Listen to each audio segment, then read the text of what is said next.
Tá fechado. Tá fechado. Ô, Anderson, achar um carro de banana pra te arrebentar.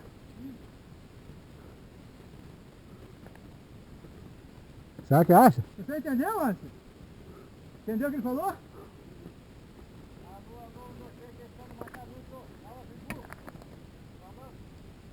Achar um carro de banana pra gente te arrebentar. Atenção, atenção, atenção, Anderson. Aperta do lado aí. Do lado, é? Não. Tem um botão aí do lado aí. É, tem dois. É do lado esquerdo. Vai. Esquerdo. Vai, aperta, fica apertando pra poder falar. 1, 2, 3, testando Macanuto. Parafuso torto pra porca frouxa.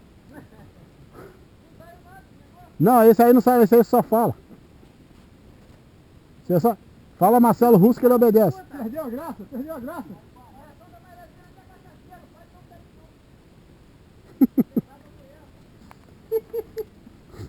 Então você falou lá pra essa casa não? Ô, pô.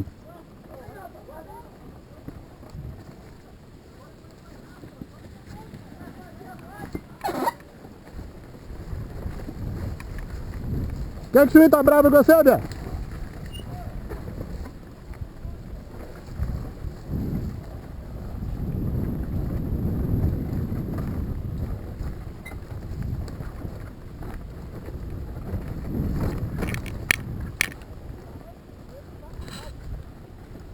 Rapaz, não veja a hora de viado de roça pra comer um salgado pra fome, rapaz. Ele tá querendo comer uma carne de porco assada. Porra, aquela cara,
2 litros 10 conto.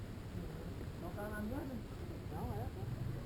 Paga até, paga feliz. Lá no 23, lá, quando os caras chegam dentro da linha, eu vendo por 20 reais 2 litros. 2 litros dele.